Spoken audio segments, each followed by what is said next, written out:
Olá pessoal, sejam todos muito bem-vindos a este segundo episódio da segunda temporada de podcast aqui do meu canal do YouTube. Quero começar então agradecendo você por estar aqui prestigiando mais esse episódio. Começar esse vídeo pedindo, implorando pelo aquele like para que o YouTube entenda que esse podcast realmente tem relevância e ajude a mandar essa mensagem de hoje para o maior número possível de pessoas. Também convidar você a se inscrever. Se não está inscrito nesse canal ainda, se inscreva, faça parte dessa comunidade de seguidores que quase chega aqui, ó, em 2 milhões. A gente está o quê, Adriano? Nem sei mais, 1.700.000 e pouco, indo rumo aos 2 milhões, mesmo sabendo que não vai ter plaquinha. A plaquinha já chegou a de 1 milhão, mas está tudo certo. A gente quer gente nessa comunidade, porque o objetivo desse canal é ajudar você a seguir por um caminho muito menos doloroso no seu processo de gerenciamento do envelhecimento, ajudar pessoas realmente a envelhecer com mais saúde. Lembrando que estes episódios vão ao ar na quinta-feira na nossa plataforma do YouTube, mas toda segunda-feira disponibilizamos também o nosso conteúdo no Spotify, em áudio e também em vídeo. Então, se você entra no carro, pega o ônibus, se desloca para o trabalho com um certo tempo e demora um pouquinho, começa a utilizar esse conteúdo como entretenimento para passar o tempo mais rápido. Por quê? Conhecer, dominar o assunto sobre saúde é uma forma libertadora de não precisar, então, tratar a doença, né? Quanto mais você tem conhecimento e aplica isso na prevenção da sua saúde, muito menos risco de ter que manejar, tratar a doença você terá. Bom, dito isso, feito então essa apresentação inicial, eu quero trazer aqui para vocês, apresentar para vocês os nossos convidados de hoje. Sejam muito bem-vindos aqui, Dr. Pierre Moreira, doutora Beth Vale. Pela primeira vez trouxemos aqui um podcast de trio, sempre foi de dupla. E por que a gente juntou esses dois aqui hoje? Porque não dá para separar, né? Existe um cordão umbilical aqui que com certeza ainda une mãe e filho, 2 gerações de médicos, uma história bonita e que eu tive a oportunidade de conhecer no curso do ano passado, né? No curso de 2022, tivemos um curso presencial para médicos chamado Saúde Integrada. Foi um curso que eu organizei, dei este curso junto com outros convidados muito especiais que eu selecionei a dedo. E eis que na primeira fila, né? A gente sabe quem é CDF por isso, né? Na primeira fila, sempre na primeira fila, lá estava Dr. Pierre e doutora Beth lá com um caderninho, com canetinha, anotando. Só que esse curso ele teve algo um pouco diferente dos cursos que eu já participei como aluno, né? Muito mais do que conteúdo, nós tratamos de promover a integração entre a equipe, né? A equipe entre os alunos, né? Uma troca bem importante. Foi uma troca maravilhosa. Então aí a gente conheceu a história de cada aluno que estava aí, porque, poxa, tem coisa melhor do que conhecer pessoas. E a história de vocês dois fez com que motivasse a minha equipe a querer convidá-los, então, para estar aqui hoje, para a gente poder levar isso para as pessoas, contar história, coisa boa contar história, né? Só que como todo podcast que eu faço aqui, nós começamos então apresentando os nossos convidados e as damas, elas sempre têm preferência aqui, né? Ou aqui não, né? No mundo deveria ser assim pelo menos. Bom, doutora Beth, vamos lá. Tua especialidade é psiquiatria. É isso? Sim. Tá. Mas antes de ser psiquiatra, você é médica. Uhum. E antes de ser médica, você teve o chamado para isso, né? Então, conta um pouquinho para nós, quando foi esse chamado, como foi que você escolheu essa profissão, por que depois de ter feito lá toda aquela formação inicial de 6 anos, você escolheu a psiquiatria E quando foi que você, dentro da psiquiatria, começou a entender a necessidade de fugir daquele padrão tradicional de prescrição de remédio, né? Claro que isso não é uma coisa proibida, mas não só a prescrição de remédio. Entender que o teu paciente, talvez ele precisasse de algo muito além. Porque é muito raso, talvez, e simplista essa ideia de que, se o paciente está ansioso, ele vai tomar um ansiolítico. O que parece isso? Parece que o corpo dele está ansioso porque está sentindo falta de um ansiolítico. Algum corpo sente falta de remédio, né? Não sente. Está depressivo, então o corpo está sentindo falta de uma fluoxetina. Vamos dar uma fluoxetina. O que o corpo está pedindo, né? O que é que está faltando, né? Então, esse olhar muito mais macro, muito mais integral, que a gente sabe que você aplica hoje isso e divulga isso muito bem nas suas redes sociais, isso é uma coisa que a gente chama do pensar fora da caixa. Então, conta essa historinha pra gente aqui. Inclusive, como eu disse, conheci muito dos meus alunos nesse curso, mas não foi algo assim tão intenso. Hoje eu vou estar conhecendo toda a tua história, então estou até curioso aqui. Junto com todo mundo, eu vou querer conhecer um pouco da história da doutora Beth. Bem, Samuel, a medicina entrou assim, eu fui uma adolescente perdida, né, naquela época de 1960 e poucos, né, eu era muito obediente, eu fui a menina certinha. Era? Não é mais. Não. Pierre não é mais obediente. É um exemplo de mãe. E daí, mais ou menos assim, a minha mãe me obrigou a fazer o normal, né, e eu...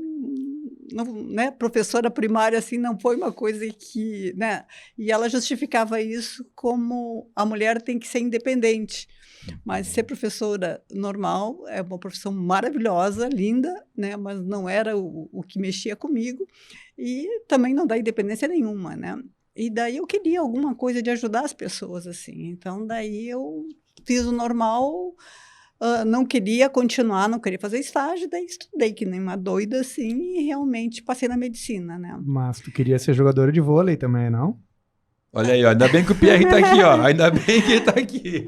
Bem, aquela história de ser obediente, eu jogava muito bem vôlei, né? Eu jogava vôlei, assim, eu estava no primário, naquela época era primário, secundário, e depois... E eu jogava vôlei com as meninas do terceiro, do científico do terceiro, né? Então eu jogava muito bem.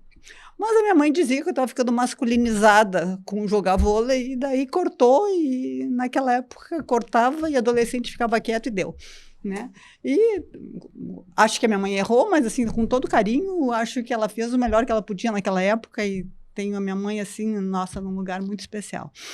E daí eu comecei a fazer medicina. E daí, assim, né, Samuel, medicina, fazer o quê?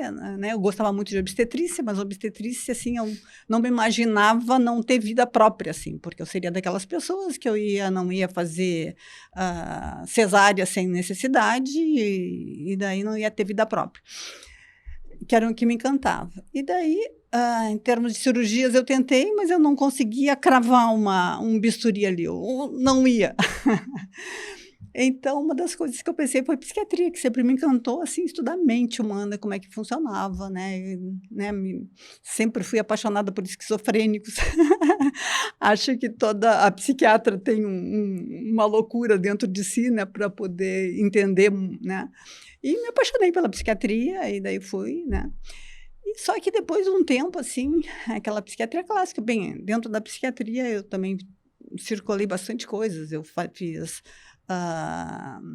terapia de família, terapia de casal, terapia, né, terapia de grupos. A gente teve uma entidade que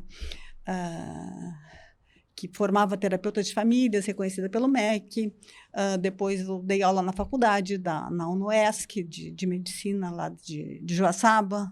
Dei aula na psicologia da Univale. Então, assim, eu sempre fui muito inquieta, muito inquieta. E daí depois eu fui trabalhar eu trabalhei assim com pessoas de alta renda e também no CAPS também, que tu pega a pessoa mais sofrida dentro de uma cidade assim, sabe? E no CAPS me mobilizou muito, sabe? Foi uma coisa que eu gostava muito de atender, mas a questão assim da medicação me incomodava muito, porque a medicação não tinha o resultado que eu queria. Funcionava para uns, não funcionava para outros. A medicação, quando eu via, dava uma síndrome metabólica, as pessoas engordando e, né, e que tu vai fazer? Daí tu tem que tomar outras atitudes, o colesterol lá em cima, desregulava tudo, né? Muitas vezes, tipo de medicações para pacientes bipolares e coisas assim. E eu já estava incomodada com isso, né? Mas a grande virada deu assim, foi quando o meu sofrimento interno assim eu fui a própria mulher com sofrimento de efeito sanfona. Eu engordava e emagrecia, fiz tudo que é loucura, tudo, de laxante, de diurético, de medicações que inibem a absorção de gordura, fiz dieta de contar ponto, caloria, coisa assim, eu emagrecia e engordava. Emagrecia e engordava. E depois eu comecei a pensar assim, depois da menopausa, então, estou ferrada, né? Porque daí vai ser aquela história, engorda e, né? Eu sempre pensava assim, a energia que tu gasta para fazer um sangue, para menstruar, não vou gastar mais. Então, aquilo ali, com toda a minha dificuldade, eu só vou engordar. E eu tinha uma prima da mãe que era obesa mórbida, né? E eu tinha um pânico de ficar que nem ela, né? Eu era bem louquinha, assim, sabe? E aí, quando a minha mãe morreu, né, ela morreu de câncer, meu pai tinha morrido de câncer, foi um período muito sofrido, né? Na minha cabeça, assim, acho que mãe não devia morrer, não cabia na minha cabeça que a minha mãe tinha desaparecido, assim, para sempre, né? E daí eu fiquei, né, num estado meio confusional e fui buscar yoga. E comecei a meditar. Naquele belo esquema, assim, eu não sei meditar não é para mim, é muito difícil, né, porque a minha cabeça não para e coisa assim, mas eu experimentei, tentei, foi uma coisa muito interessante, porque houve algumas modificações internas minhas, questão de paz de espírito, de não... É rara coisa que me tira do sério, assim, sabe? É muito raro mesmo, sabe? Não tenho paciência, não tem trânsito, não tem nada, assim. E se me tira, quando eu vou lá para né? Fico quietinha de novo e volto pro meu prumo de novo. E depois que a minha mãe morreu, veio o pânico de ter câncer. Meu pai tinha morrido de câncer, minha mãe morreu de câncer, a minha irmã tinha tido 2 cânceres de mama, e eu em pânico. Naquela época, com 60 anos, hoje eu estou com 70. Com 60 anos, eu tinha feito exames, eu estava com início de catarata, eu estava com uma placa de aterosclerose, eu estava com cisto no rim, eu estava com hemangioma. Hemangioma é um tumor benigno no fígado, né? E bem, a velhice está chegando. E eu engordando. Eu estava com 76 quilos naquela época. E daí eu fui, aquelas coisas que nada acontece por acaso, daí eu troquei de ginecologista e ela disse, olha, cada quilo a mais que tu tá, mais perto tu vai estar do câncer. Eu disse, putz, então vou morrer, né? Não tem o que fazer. E daí ela me deu alguns artigos e coisas assim, opa, tem chance, tem, né? Que eu fazia tudo certo na minha cabeça, né? Bastante frutas, alimentação integral, adoçantes, né? Tudo zero açúcar, diet, light, tudo assim, bonitinho. Tudo industrializado, mas de baixa caloria. Tudo perfeito, né? E cada vez engordando mais, né? Não era exagerado, era assim, 1 quilo por ano, né? Então, assim, né, se eu quero durar muito tempo, se realmente eu ia ficar, né? Para mim já estava sentindo, assim, baixando a toalha, que eu ia ser uma velhinha gordinha, né? E daí, quando ela me acordou que eu poderia emagrecer, e ela me trouxe alguns artigos mostrando, assim, na questão dos alimentos integrais, coisa assim, eu comecei a estudar e a ver, e a tirar realmente, né, açúcar, usava açúcar integrais também, né, açúcar demerara, tudo com qualidade, assim. E daí comecei a mudar e consegui emagrecer, né? Então, foi no decorrer de 1 ano e meio, assim, quase 2 anos, eu emagreci 12 quilos. Uau! E foi uma coisa assim. E fora isso, aí fiz exames, a placa desapareceu, a catarata desapareceu, o cisto desapareceu, o hemangioma desapareceu. Eu disse, meu Deus, o que está vendo comigo, né? O que mais me preocupava era a placa de aterosclerose, porque, um cisto também, minha mãe tinha também, aquelas coisas assim. E foi uma surpresa muito grande. Bem, daí, o que eu faço com isso aqui? Será que foi um milagre que aconteceu, né? Daí eu comecei a aplicar com meus pacientes, que eu trabalhava no CAPS naquela época também em particular. E os pacientes começaram a ter um resultado muito legal, assim, né? De colocar mais exercícios físicos, de tirar o açúcar, tirar o glúten, né? E o leite. E as pacientes começaram a ter um resultado incrível, né? Pura sorte. Pura sorte. E aquilo ali, meu Deus do céu, milagre, né? Milagre. E isso aí me encantou. Daí eu já estava assim, querendo vir para. Eu morava em Santa Catarina, estava querendo vir para o Rio Grande do Sul. E daí eu fiz um ano sabático, assim, né? O ano anterior à pandemia foi um ano mais ou menos sabático para mim. Eu tinha dores no joelho, eu tinha uma hérnia também de disco, que, né, funcionalmente não tenho dor nenhuma.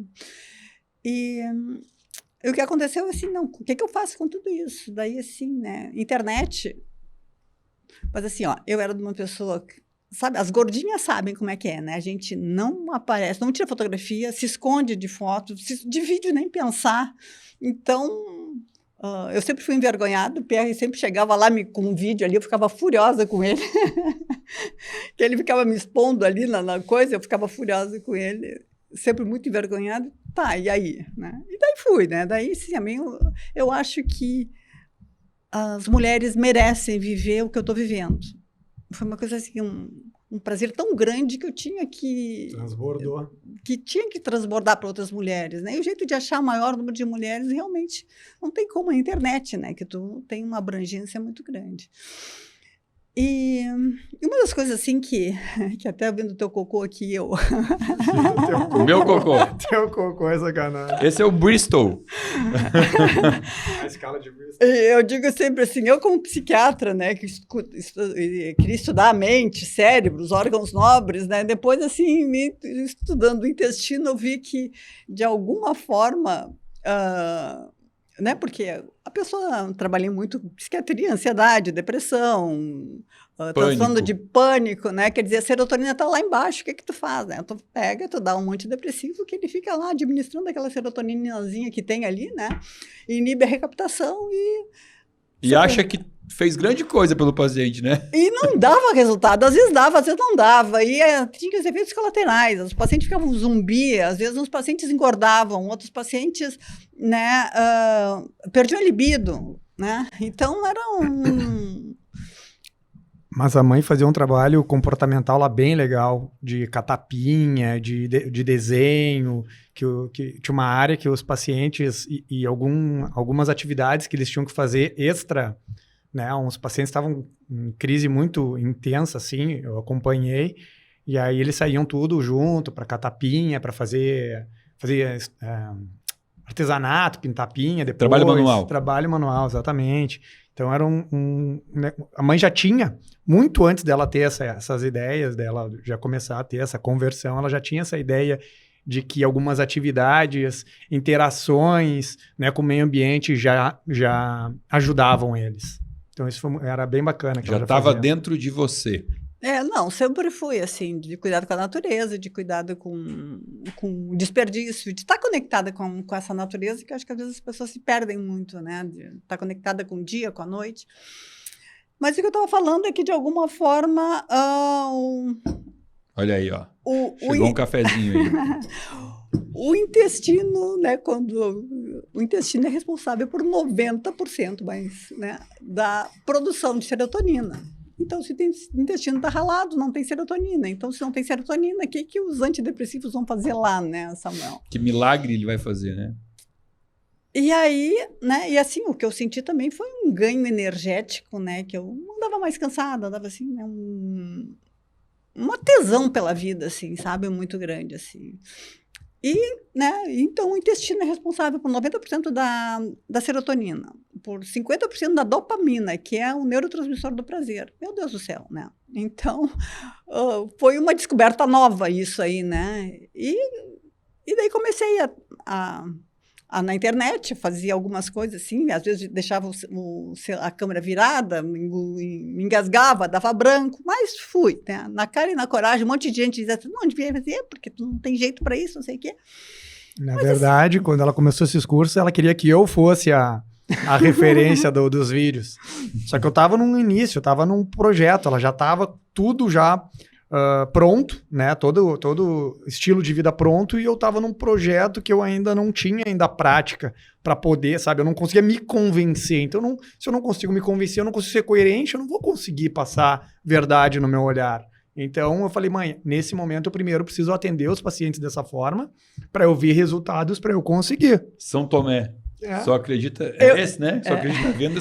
Eu não sei. Deve ser, né? Santos não... Eu acho que é. São Tomé. Eu queria que o Pierre fosse, porque eu tinha vergonha de me expor, então daí eu queria que o Pierre fosse. Daí o Pierre chegou, ele adoeceu. Eu disse, pai, eu tô fazendo meu filho adoecer por um projeto. Adoeci, cara. Por incrível que pareça, o estresse que eu tava era tão grande que eu adoeci. Que o projeto era meu, então, bem, vamos lá, eu que tô nessa, e comecei, né?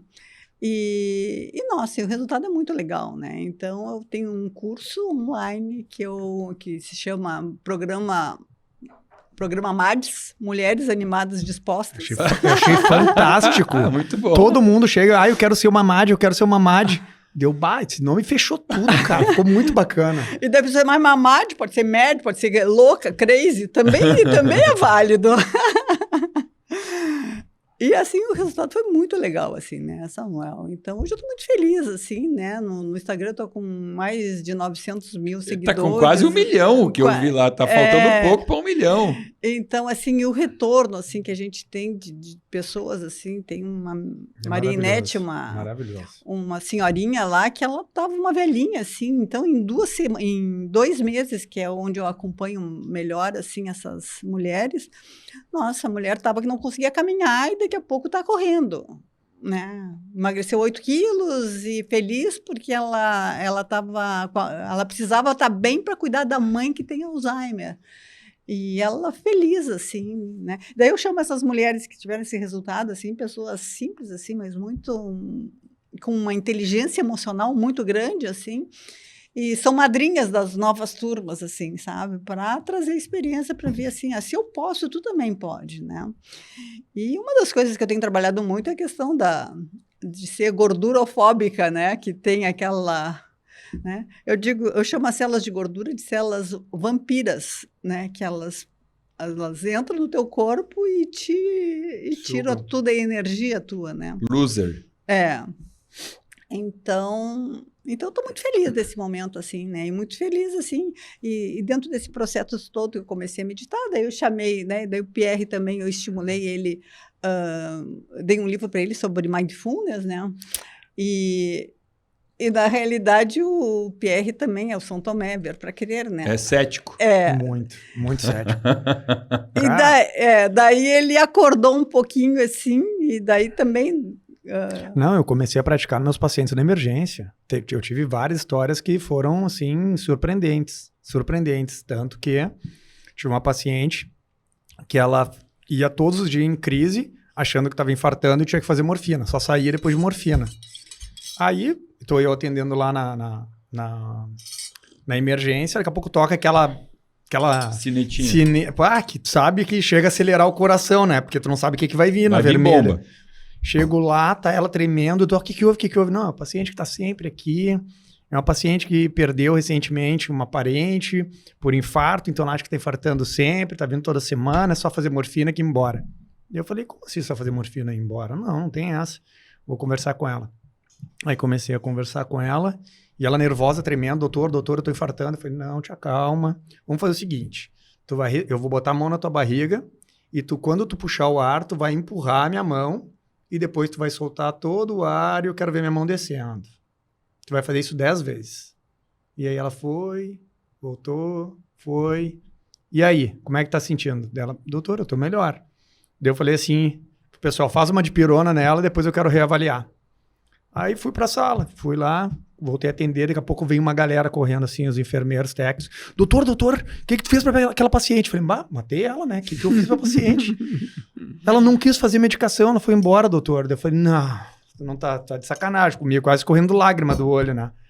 Daí ele, não. Deu, meu Deus. Então o negócio funciona mesmo. Depois disso eu fazia todas de madrugada, né? Eu fazia plantão de madrugada. Quando a gente estava aguardando, não tinha ninguém, eu chegava para uma enfermeira para ter como é que tu tá. Ai, doutora, eu tô nervosa, tô ansiosa. Posso fazer um testezinho contigo? Então vem aqui comigo, eu vou te guiar.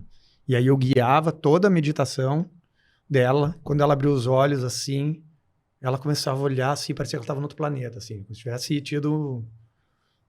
Tava no clímax. Daí parava assim, doutor, é a melhor sensação da minha vida. Eu falei, não, isso aqui eu vou ter que aplicar, eu vou ter que vender isso aqui, eu vou ter que abrir um consultório para isso. Mas, continua a tua historinha, que eu fiz um anexo aqui, já uni a minha. Não, é que daí assim, a gente comecei a estudar mais a questão da medicina integrativa também, né, de como o estilo de vida, e teve, né, um livro que mexeu muito comigo, que foi O Segredo Está nos Telômeros, da Elizabeth Blackburn, né? Que, nossa, que os telômeros é um pedacinho, assim, a pontinha do DNA, né? Que funciona, assim, mais ou menos como o cadarço, né? Do cromossomo. Do cromossomo, que o cadarço, se tu perde aquela pontinha, o cadarço se desmancha. Mais ou menos é o que acontece, assim, no nosso cromossomo, no nosso DNA. E que esse telômero, a criança tem um telômerão, né? E o velhinho tem um telomerinho. Só que, então, a gente vai perdendo esse tamanho desse telômero com a idade. Só que com esse livro dela, ela provou que realmente tu pode aumentar esse telômero, né? Então, isso aí é uma comprovação científica que tu pode rejuvenescer. Isso aí, nossa, né? E realmente... Ganhou Nobel, inclusive, né? O japonês. Ela foi prêmio Nobel de Medicina, ela, acho que em 2009, se eu não me engano. E daí foi uma coisa muito, né? Daí eu comecei a ver o estilo de vida, e são várias coisas que a gente tem que fazer, né? Então o programa realmente tem desde a mentalidade, que não adianta tu querer emagrecer se tu não... se a tua mentalidade não está funcionando. Prova disso é o grande número de mulheres que fazem, mulheres e homens também, que fazem cirurgia bariátrica e depois voltam ao peso de antigamente, né? Cuidado com a alimentação, cuidados com a disposição, que é o sono, que é sono, natureza, a água, né? O poder da água. Falo também, tem uma parte que é sobre as relações, né? Porque é importante tu ter um ambiente... aprender a lidar com as relações, essa é a minha parte de terapeuta de família, assim, que eu introduzi no curso. E eu falo também nas dimensões de saúde, né, que a gente começa sem saúde, eu sempre brinco assim, que sem saúde física, tu não consegue desenvolver as outras dimensões de saúde, né? E a saúde física, eu chamo a doença de nosso maior egoísmo, porque se tu tá doente, tu tem que cuidar da doença. Tu tem que cuidar da doença e as pessoas que estão na tua volta também têm que cuidar da tua doença. Então, acho que a gente tem a obrigação que está nesse planeta aqui para a gente poder ter vida, a gente tem que cuidar desse corpício sagrado, né? Que é um milagre a gente estar aqui, né? Acho que tantas combinações de espermatozoides e óvulos que fazem com que o milagre da gente estar aqui, a gente tem que cuidar para a gente poder desenvolver, né, a dimensão de saúde mais emocional, mental, social, cultural, ambiental e espiritual, né? Então, eu sou apaixonada por esse meu curso, Samuel. Não, o que eu estou percebendo é que você chegou aos 70 anos encontrando teu Ikigai, né? Você chegou... Porque você fez uma transição toda onde você não se encontrava naquilo ali, né? Não era a tua missão, não era... A tua missão era ser médica, mas você não estava conseguindo achar as ferramentas certas e entregar para o teu paciente o que você queria entregar, né? Eu me senti... Eu estou te ouvindo e estou lembrando muito de uma fase da minha vida onde eu descobri o que eu não queria fazer, mas eu não sabia o que eu queria fazer. E descobrir o que não era o certo foi fundamental para eu procurar o certo. Fica até ruim falar certo e não certo, né? Que não existe medicina certa e medicina errada. Existem formas de abordagem, né? Mas a forma que eu estava não me fazia bem, não. Eu entendi isso, mas demorei para encontrar o meu caminho. E que bom que você viveu e vive, né? Para ter encontrado isso. Quantos médicos a gente conhece que passaram a vida toda fazendo alguma coisa que não lhes deixavam felizes, né? Conheço muitos profissionais, inclusive quando fiz a própria faculdade, meus professores, acho que praticamente 80% deles tinham mais de 60 anos de idade. E era nítido, na forma de atuar como médico, que eles não eram felizes sendo médicos. Aquilo ali foi algo que eles escolheram em algum momento da vida, e talvez porque o pai era médico, ou sei lá, a família tinha um sonho de ter um filho médico, fizeram medicina, e como aquilo era o que estava pagando as contas de casa, seguiram na profissão, mas não tinham esse brilho no olho que você tem quando você conta dessa fase nova da tua vida, que você está conseguindo realmente ajudar pessoas a viverem a sua melhor versão. Porque você encontrou a tua melhor versão e está querendo que outras pessoas possam descobrir essa versão, né? E ser instrumento para isso é gostoso. Cada depoimento, assim, tem alguns depoimentos que assim, uma vida valeu a pena por algum depoimento, assim, que eu tive das minhas alunas, assim, é uma coisa incrível, assim, né? Então, eu estou, né, realmente muito realizada, né, feliz com o Pierre também tá nesse caminho integrativo também, que o Pierre também estava no início, né, fez a medicina, né, Pierre depois ficou na dermato, também não estava... Ei, calma, ele que vai se aprender, não dá pista. Ele tá louco pra falar, ele adora contar a história dele. De conversar quase não gosta. Ô, Beth, eu quero te dar os parabéns, Beth. Parabéns, sabe? Mãe dando spoiler aí. Eu quero te dar os parabéns por não ter ficado na tua zona de conforto, que pelo que é nítido aqui, que a gente percebe, é que você não curte muito essa zoninha de conforto, né? Você usou a inquietude, a incomodação para sair dela e buscar o que você não conhecia, mas sabia que existia alguma coisa aí que você tinha que buscar. E você buscou e achou e encontrou. E só tenho a te desejar muitos anos de vida para que você possa agora, então, promover o bem, promover a saúde, usar desse teu diploma, que a gente sabe é difícil, né? É difícil. Vestibular, 6 anos de faculdade, exaustivos. Então, assim, que esse diploma ele valha para alguma coisa, para muita coisa na tua vida, que você possa fazer a diferença no mundo, usando aí esse teu super canal, 1 milhão no Instagram. Deu até uma invejinha branca aqui, tá? Mas branca. E parabéns pelo teu trabalho e parabéns pela mãe que você é, porque o pouco que eu conheço esse cara aqui faz eu admirar você também como educadora, né? Porque o Pierre é um cara que na minha lista de melhores amigos é o último que entrou aí, né? O mais recente, mas já tá fazendo toda a diferença na minha vida, né? Porque a clínica da Lelast é a minha vida, então aquilo ali é a minha família. Quem me acompanha, me segue, sabe que eu chego lá cedinho, sou o primeiro a acender a luz, o último a apagar a luz. Então quem tá ali comigo, quem divide ambiente comigo, faz parte da minha família. O Pierre, então agora é o último integrante da família, meu novo irmão. Ô Pierre, então deixa eu falar uma coisinha. Todas? Que daí, e o Pierre também, uma das coisas que também te chamou a atenção foi um videozinho teu, que eu disse, Pierre, olha esse vídeo aqui, que fez a diferença na vida dele, que era um vídeo sobre... Hormônios. Sobre hormônio. Falou hormônio, testosterona, o homem gosta, na né? hora, cara. Putz... Eu tava em Gramado. Naquela época era a época que a Grace tava com câncer, né? E foi bem na época do auge. Era cachorro. Meu cachorro, meu bulldog francês.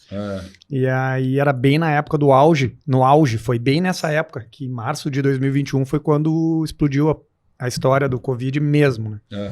E aí eu tava... Não, 2020. 21. O auge da mortalidade. Tá. Uhum. Não, assim, o lockdown começou em 2020. Sim. Uhum. E aí eu ia sempre pra Gramado, porque eu pegava a Grace pra fazer a quimioterapia, a mãe buscava ela pra fazer pra me dar uma trégua pra poder fazer plantão. E aí numa dessas eu tava tucanado, falando sobre hormônio, e minha mãe assim, dá uma olhada nesse cara. Aí eu peguei, mãe, mas eu não gosto, não sei... Inclusive a Jana já tinha me falado de ti, e eu não dei muita bola. Mas tem que citar a Jana, porque ela realmente já tinha falado de ti. E aí, a mãe pegou e me deu, daí eu olhei assim, eu falei, não, esse cara tem uma linguagem que realmente me passa seriedade, consegue me manter atento, consegue me prender, me fazer me sentir curioso sobre o que ele tem para falar. Porque, tu sabe, tem milhares de opções de pessoas que falam na internet, e tem pessoa que tu olha assim, não, isso aqui eu não consigo nem ouvir, isso aqui a voz é chata, isso aqui não consegue me prender, esse aqui o conteúdo é chato, esse aqui os slides são ruins, esse aqui. Então, assim, eu vim ouvindo de Gramado até Porto Alegre, desde então eu vi todos os teus vídeos. Maior consumidor do canal do YouTube. Olha, daqueles 2 milhões quase ali, algumas visualizações boas foram minhas. Então tá, querido. Então aproveite agora e conta para nós um pouco da história do Pierre, o quanto ter pais médicos interferiu na tua escolha. Isso é importante, quero saber, porque teu pai também, né? Meu pai é médico. Meu pai, por sinal, foi aquele doutor que fez a traqueostomia no idoso, né? Crico, também chamam de crico, no Santo Antônio, quando ele tinha se engasgado no Dia dos Pais com um pedaço de carne, né? Meu pai levantou da cadeira do nada lá e fez um procedimento com uma faca de cozinha no meio de um restaurante. Eu falei, meu Deus. Você tava junto? Não, naquela época a gente estava no lado da mãe, que era o Dia dos Pais, e nós estávamos com meu avô materno. Na verdade, meu avô já tinha falecido, mas todo mundo se unia no Dia dos Pais, num restaurante, então a gente estava todo mundo lá. E meu pai, meu irmão e a minha ex-nora tava junto lá, no outro restaurante, no Santo Antônio, a gente estava no Dado Beer. Mas assim, com uma professora como esta aqui, né? Então é uma coisa, é algo muito natural. Foi algo muito natural minha mudança. Para mim a medicina, Samuel, começou, né? A saúde começou nos meus genes. Os meus avós, como a mãe falou, desde o meu primeiro dia de vida quase, meu avô já me dava limão para tomar, limão puro. Vitamina, que eu não sei qual que ele me dava, eu acho que era B12, era uma marronzinha na época, ele me dizia que era bala e mandava eu comer. Fruta, salada, tudo já era separado. Meu avô tinha uma salada de cebola que ele falava, cara, cebola, pra criança é tenebroso. E aí ele falava assim, se tu não comer, tu não é meu amigo. Daí como é que eu não vou ser amigo desse cara que eu amo? Então eu comia a salada de cebola forçado. Aí depois ele botava pimentão na salada de cebola. Aí depois ele botava... Alho? Não, sim, alho ele botava junto. E depois começou a botar tomate. Quando eu vi, eu já comia tudo, né, Samuel? Aí já não tinha mais filtro do que não comer, né? Então, assim, eu sempre tenho aquela ideia de que meus avós estão nos meus genes.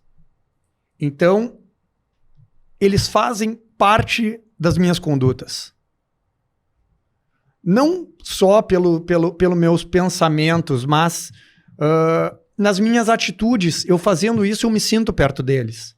De forma, talvez, instintiva, memória afetiva. Memória afetiva.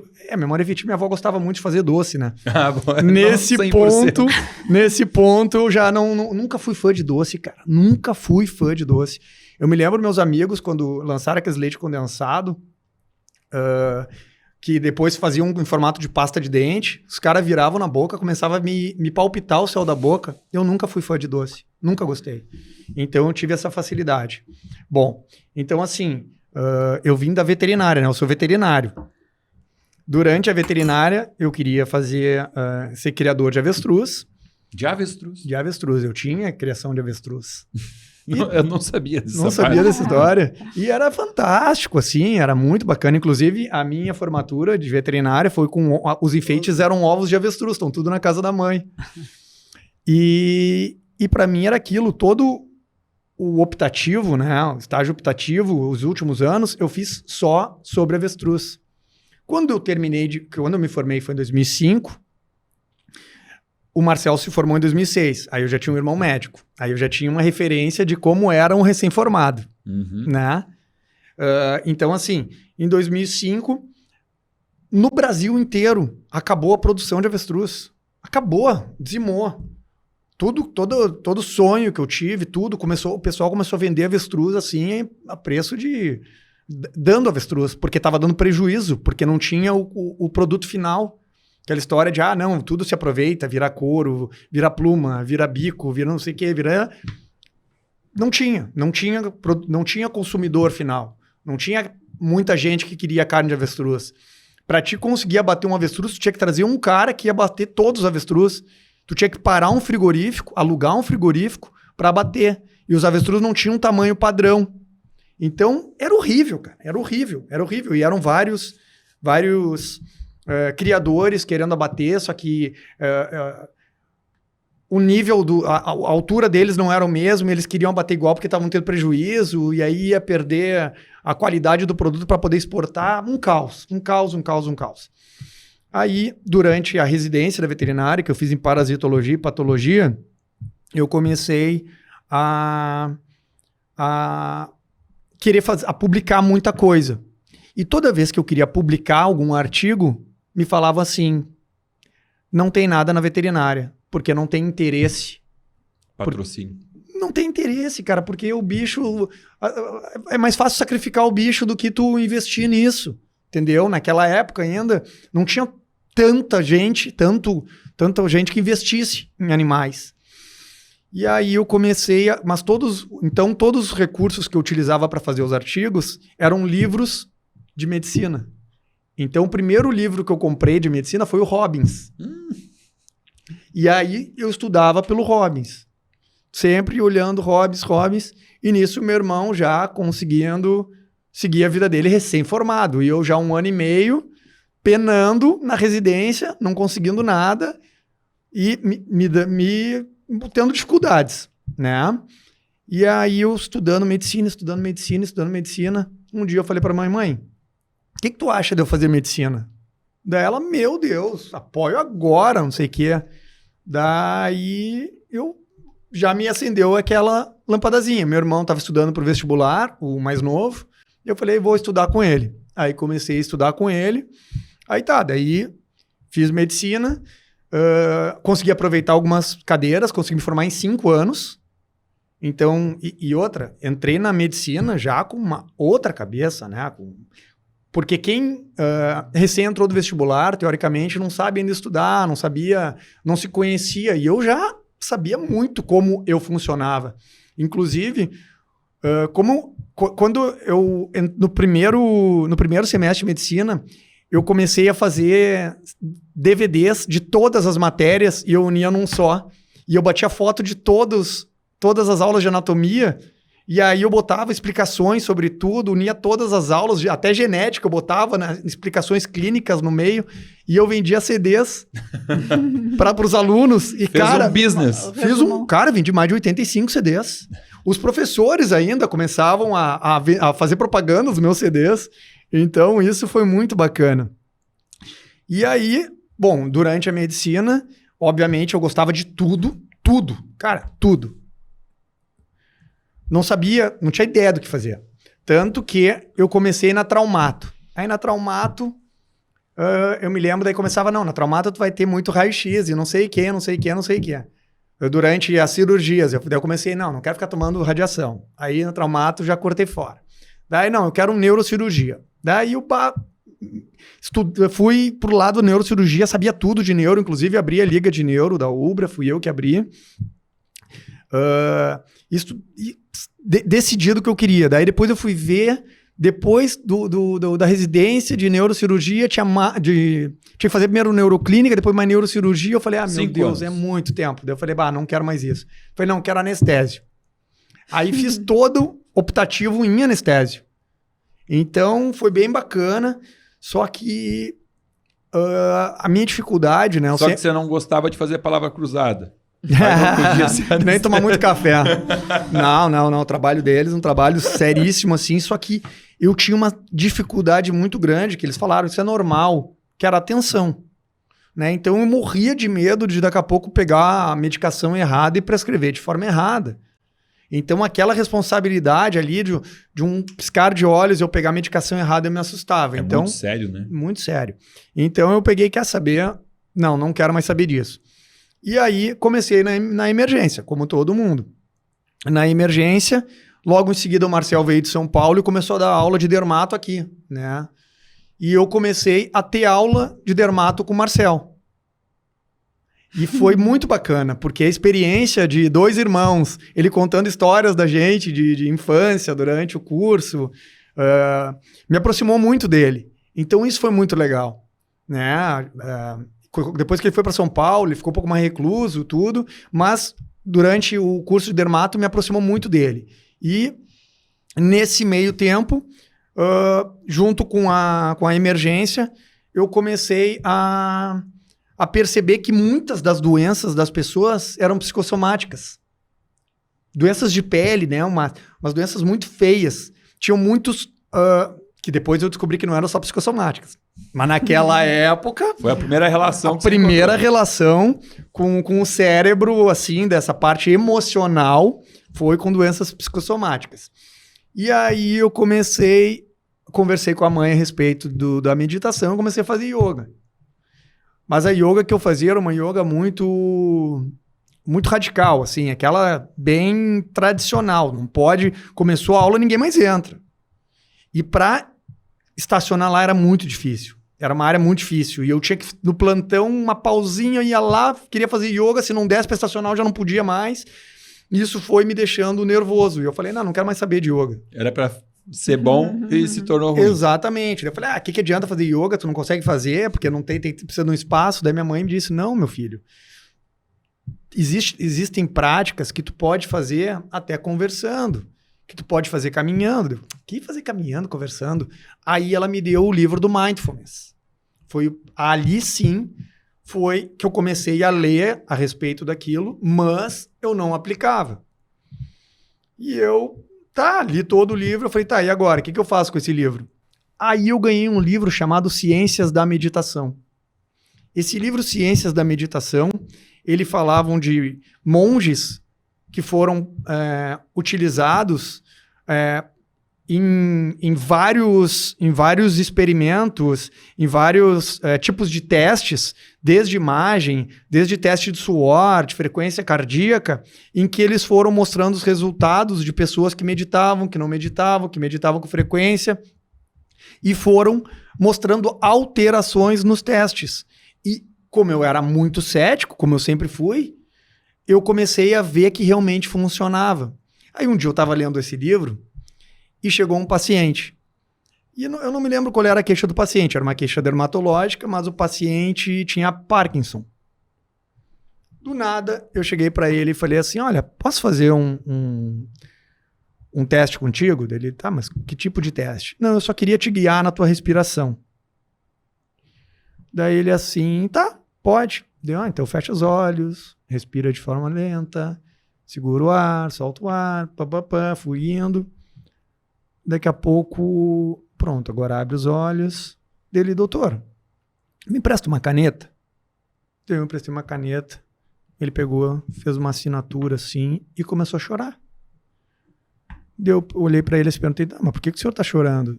Dele, porque pela primeira vez em 5 anos que eu não usei a digital. Aquilo ali me deu uma alegria tão grande que eu falei, transbordou. E aí, como a mãe, eu falei, eu preciso passar isso para todo mundo. Aí abri o consultório, né, da Plenamente, conversei com a mãe, até o nome a gente criou junto, né? Abri o consultório, funcionou durante um tempo, começou a vir vários pacientes, foi muito bacana, eu estava tendo um retorno, assim, uma gratidão impressionante. Só que eu ainda não conseguia me livrar dos plantões, mas logo eu sabia que ia me livrar deles. Entretanto, isso foi em 2020. Aí veio a pandemia e não tem como tu respirar de máscara. Então fechou o consultório. Fechou o consultório, aí eu não sabia o que fazer, né? Continuei com meus plantões, até que um dia meu pai pegou e me mandou uma mensagem dizendo que tinha um plantão em Cachoeirinha e estava pagando lá super bem. Eu falei, não, esse valor aqui ninguém paga, isso aqui tá errado. Eu falei que, vou lá, vou ver se é verdade. Aí, realmente, realmente era aquilo que estavam falando, e eu comecei em Cachoeirinha. Aí começou o hospital de campanha, né? Toda aquela história. Aí você descobriu porque que pagavam bem, né? A gente se arriscava bastante. Bomba. Nossa. Não, mas no início, quando pagavam, era tipo assim, não tinha Covid. Eles já estavam pagando bem e não tinha Covid. Não tinha nada. Então, e não tinha... E era lockdown. Então, era muita coisa, assim, a gente aguardando só na ansiedade, porque não vinha muita coisa. Quando realmente estourou, né, que daí eu fiz aquela... eu comecei a me desesperar com a quantidade de pessoas que estavam morrendo, né, em 2021, porque todos os hospitais já estavam lotados. Porque como funcionava o hospital de campanha? Chegava um paciente, era a porta de entrada, a gente chegava lá, fazia uma triagem, se tivesse que internar, internava, estabilizava, seja com suporte ventilatório invasivo ou não invasivo, encaminhava ele para um outro hospital que era a referência, e lá ele se recuperava e vida que segue. Ou o óbito, infelizmente. Né? Só que chegou em março de 2021, não tinha mais referência, não tinha mais para onde encaminhar. Então, o nosso hospital, que teoricamente no máximo aguentava 10 pacientes, ficou com 42, 3. Né? Muita gente. Muita gente. E a gente não tinha recurso, porque a gente nunca teve... imaginou que a gente não fosse ter suporte. Nesse meio tempo, começou a me dar um desespero e eu comecei a ver que eu não podia ficar só dentro do hospital. Eu saía do hospital, eu ficava ligando para os hospitais para ver se tinha leito dos hospitais. Em casa, eu ficava vendo ainda.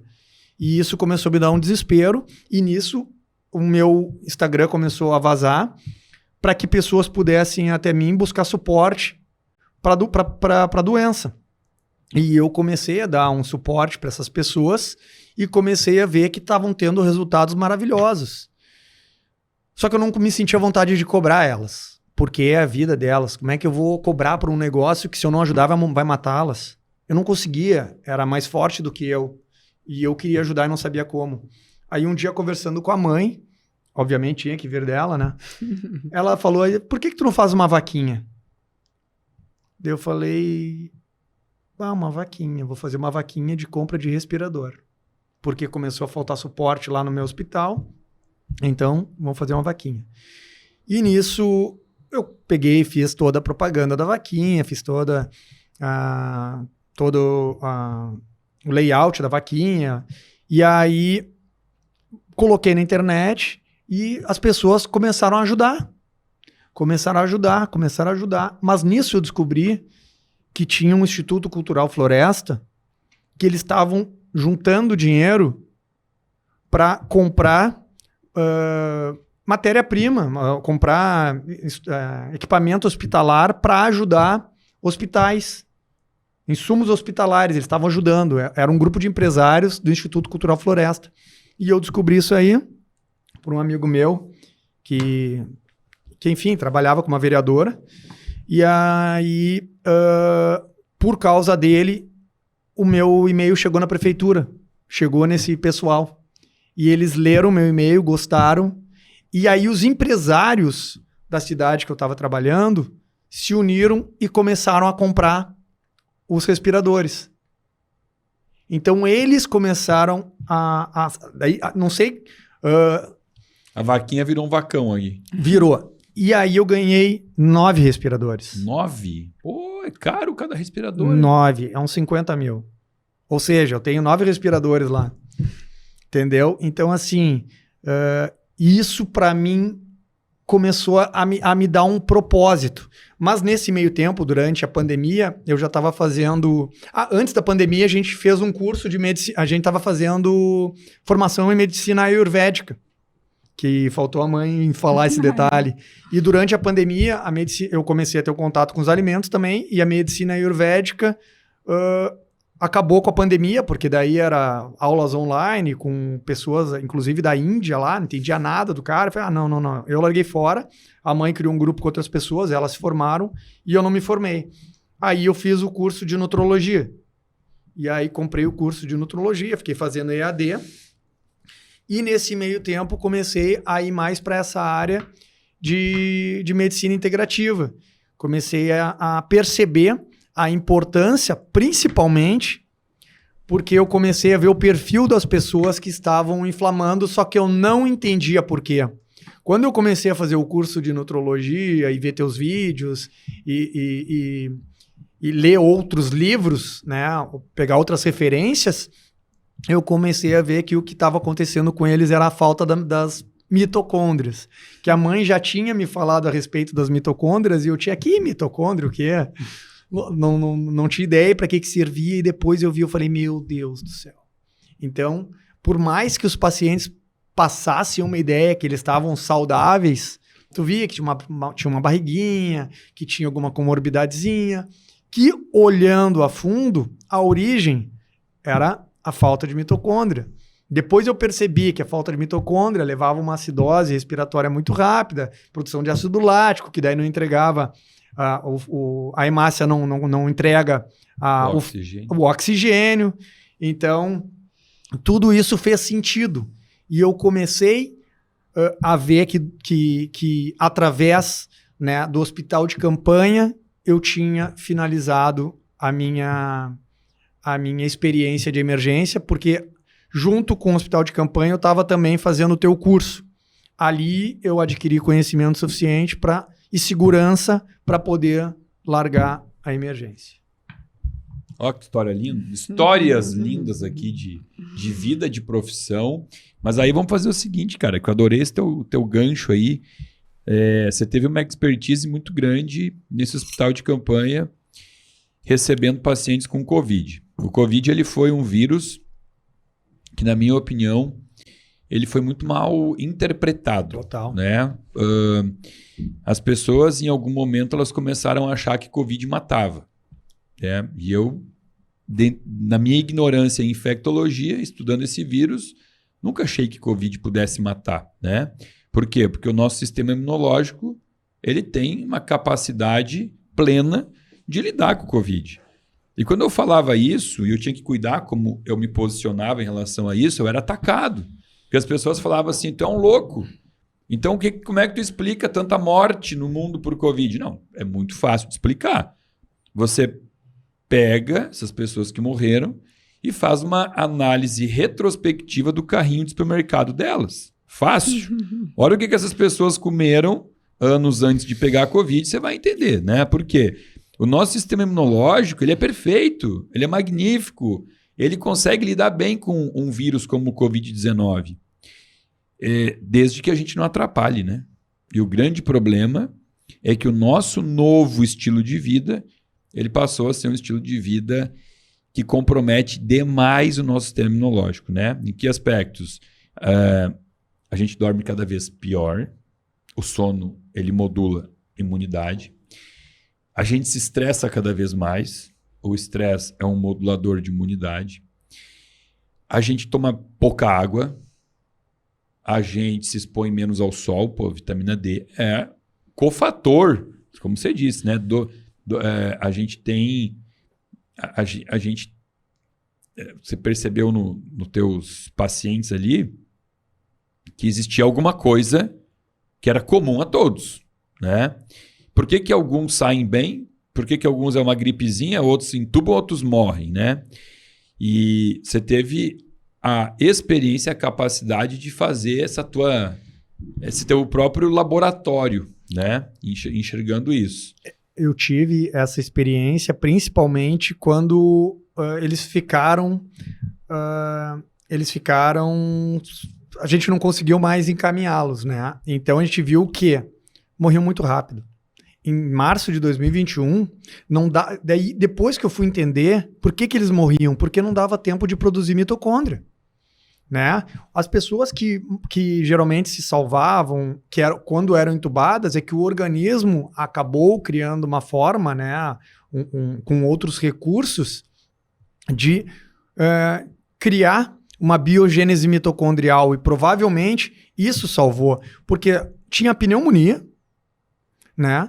Tinha a falta de mitocôndria e ainda tinha dificuldade da entrega do oxigênio. Então não adiantava eu dar um caminhão de oxigênio se o paciente não tinha mitocôndria para receber o oxigênio. Não tem o que fazer com ele, né? Não tem, Samuel. Então, assim, não adiantava mudar o recurso. Não, bota CAF, né? Que é o canal de alto fluxo, bota máscara de Hudson, bota catéter Não adianta tu dar oxigênio se ele não tem mitocôndria para receber. A saturação de mitocondrial já está total, né? Então isso foi uma coisa que ficou muito saliente, que muito mais do que uma pandemia, era uma pandemia de falta de saúde. Exatamente. Eu enxergo, vou dizer como é que eu enxergo isso. Eu enxergo que nas últimas décadas o ser humano ele vem testando seu limiar de tolerância, né? Então assim, tava lá tudo perfeito, tudo bonitinho, sistema imunológico bom. Aí o homem ele começou a botar organofosforado na comida, né? Agrotóxico. Vamos ver onde é que isso leva? Aí testaram. Não morremos tão rápido, né? É devagar, né? Porque precisa de 4 décadas a 5 para manifestar um câncer por excesso de organofosforado.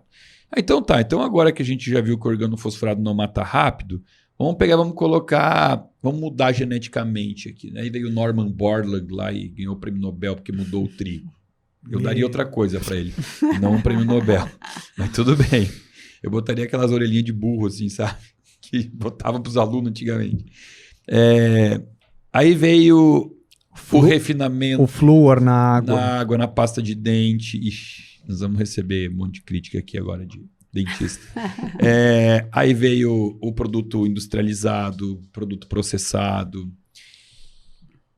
E o ser humano falou, não, eu ainda acho que a gente pode ir mais além. Porque a gente tá mal, mas não tá tão mal. Vamos ver, vamos testar. Aí vem ketchup, aí vem refrigerante, aí vem embutido. Adoçantes. Aspartame, sucralose. E, cara, chegou um momento que o ser humano descobriu o seu limite. Que aí veio um vírusinho ali, né? Covid, e pronto. Ele conseguiu ser mortal. Então, se a gente estava em busca de descobrir o nosso limite, eu acho que agora a gente descobriu. Eu só não sei se isso vai ser usado para o bem ou para o mal, né? Porque assim, o que seria o inteligente? Olha, vamos avaliar então, realmente aqui deu problema, vamos voltar para trás um pouco, né? Mas o que eu percebi durante a pandemia? Que o povo fica em casa, né? O que eu vi no fica em casa? Eu ia para o supermercado e eu via que no carrinho aumentou muito o álcool, porque agora que eu estou em casa, o que eu vou fazer? Eu vou beber, né? As pessoas comprando garrafas de vinho, engradadinhos, packzinhos de cerveja. Eu falei, cara, não adiantou de nada, ninguém entendeu a mensagem sobre isso, né? Complexo. Mas espera aí, eu sou cobrado aqui o tempo todo porque eu tenho um problema de deixar o fluxo seguir e não pedir para o nosso povo espectador contribuir aqui com a gente. O Adriano me xinga aqui, né, Adriano? Eu quero saber, você de casa, se você está gostando desse papo aqui, para você fazer comentário abaixo desse vídeo, para você ficar dando like, e interagir com esse vídeo, porque senão fica até uma coisa meio ruim, né? Só nós 3 aqui falando, o povo de casa não participa. Isso tem que ser dinâmico. Então, se você está gostando e quer contribuir com o que falamos até agora, por favor, escreve aí, deixa um comentário, tem que ter um senso de comunidade aqui nesse nosso canal. Lembrando que também esse podcast que está sendo disponibilizado no YouTube, toda segunda-feira ele vai para o Spotify, você pode escutar ele, bota o fonezinho de ouvido ou bota isso no Bluetooth do carro e siga o seu caminho, se desloque para onde for, ouvindo conteúdo de qualidade. E desculpa a minha falta de modéstia, mas esse conteúdo aqui está de qualidade, né? Muito. Então, vamos continuar aqui, que eu quero que você fale um pouco sobre essa percepção e como que você... Porque você não era o único médico lá, não. Você estava trabalhando em equipe, né? Uhum. Você teve todo um olhar inteligente de enxergar que pessoas que estavam sem saúde, né? E o grande problema que a gente encontra hoje é classificar o que é uma pessoa saudável, né? Porque se a gente for ver a classificação que nossos próprios colegas médicos utilizam, é assim: um paciente que não tem doença e não toma remédio, ele está saudável, né? Não, TJ, TGP, ureia, creatinina, colesterol total, TSH, hemograma. Porque está dentro de uma referência que fala assim, de 1 a 1000. Ou seja, toda a população que está aqui dentro está bem, né? Tudo Obrigado, igual. Beth. Então, fala para mim, será que teus colegas médicos também conseguiram ter essa percepção de que pessoas inflamadas estavam morrendo mais? Olha, Samuel, em relação aos médicos, eu não posso te afirmar, mas eu posso te falar da lavagem cerebral que eu fiz nos enfermeiros e nos técnicos de enfermagem. Você conseguiu? Consegui, cara. Eu tenho resultados e pacientes que até hoje me agradecem por eu ter conversado com eles quando eles estavam quase indo para o tubo, orientando como mindfulness. Eu aplicava com eles mindfulness para eles se acalmarem, porque o estresse é horrível nesse momento. Não, né? Cara, e eles estavam vendo a gente levando o morto para o outro lugar, às vezes, né? Entubando, sabe? Pesado. Muito pesado, cara. É muito pesado. Não, e tipo assim, ó, tu só via essa partezinha das pessoas aqui, o olho, né? Então, assim, era só o que tu via, um monte de gente cheio de roupa, né? E pro paciente, né? É muito frio, cara. É muito frio, né? Porque tu sabia que a pessoa que entrava lá, dependendo do jeito que ela fosse entrar, tu já sabia que o fim dela seria trágico. Então, eu peguei, toda vez que eu ia de tomar café da manhã lá, eu trazia uma fruta. Aí as enfermeiras sempre perguntavam, não quer um bolinho, não quer? Daí eu falei, não quero bolinho. Não quero bolinho por causa do pão, por causa do trigo, por causa disso. Essas pessoas que estão aí estão inflamadas. E comecei a falar que tem que fazer exercício. E daí, tanto que no meu aniversário, elas fizeram uma melancia, pegaram frutinhas, colocaram as frutinhas, uva, morango, e prenderam tudo na melancia, e era o meu bolo. Então, assim, foi fantástico, cara, porque realmente eu modifiquei muito dessas pessoas. Elas viram que algumas enfermeiras que complicaram durante o Covid estavam acima do peso, mas é difícil, né, da gente conseguir mudar o hábito dessas pessoas, desses profissionais de saúde, porque a remuneração é muito pouca, né? Então eles têm que pular de um plantão para o outro, já correndo, então não tem tempo. Cortisol nas nuvens, leptina lá embaixo. Troca de turno. Eu nunca fiz um plantão noturno lá. Nunca. Porque eu já sabia, né, o quanto me prejudicava fazer plantão noturno. Mas tem pessoa que não tem opção. Né? É aquilo e pronto. Né? Exato. Então teve um técnico de enfermagem lá que toda vez que ia internar um parente dele, ele queria que fosse comigo, porque ele sabia que eu tinha já toda essa abordagem diferenciada. E aí eu consegui agora, fui ver ele era gordinho, mas bem gordinho. Agora o cara tá gigante de forte, bem magrinho.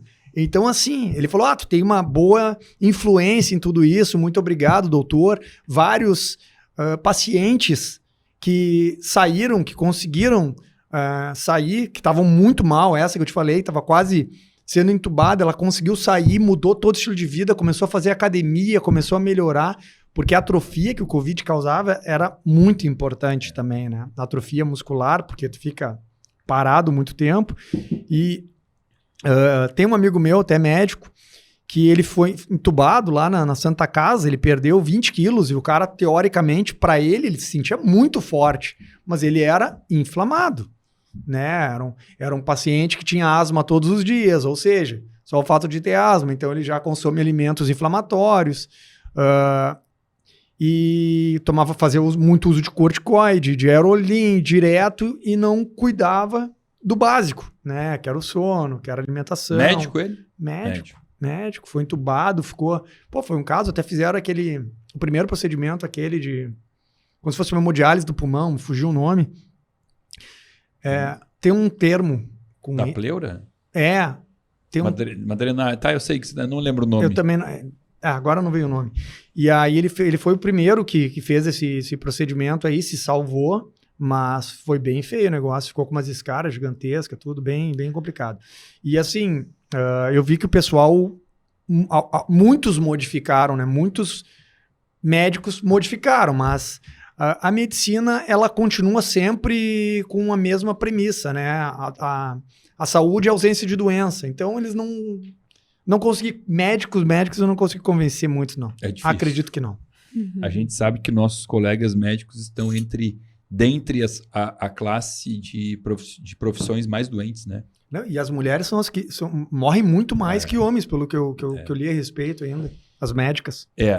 Assim, homens médicos, eles vivem 4 anos menos do que a expectativa média de vida de homens, né? Então, o médico homem, 4 anos antes. E mulheres, você não se enquadra, porque você mudou o teu estilo de vida. Mulheres, 10 anos antes. Então, mulheres médicas morrem 10 anos antes do que a expectativa média de vida de mulheres. Então, isso é trágico.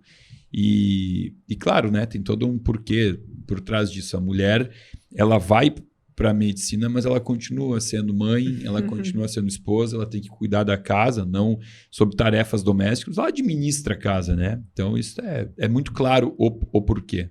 Na realidade, assim, a mulher já é educada para servir, né? Sim. E se botar em último lugar. Se sobrar um tempinho, tudo bem, mas só que nunca sobra, Não né? sobra. Sempre a demanda é sempre maior. Então, uma das coisas que assim, trabalhar assim primeiro tu tem que te amar, porque se tu tá bem, tu transborda. Se tu tá mal, Tu te anula, tu adoece e também daí tu incomoda todo mundo que tá na tua volta também, porque tu precisa, né, de cuidados.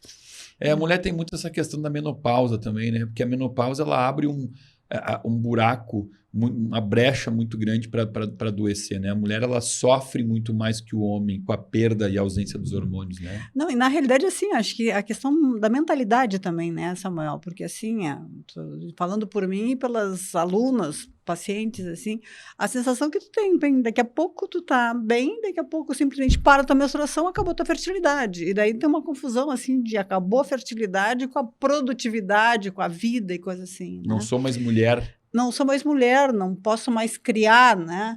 E hoje eu vejo, assim, muitas mulheres, assim, que aproveitam a menopausa, bem, agora eu não preciso ter cuidado, né, de poder se libertar, de ter cuidado de estar, né, de fertilidade, coisa assim, e desabrochar depois da menopausa.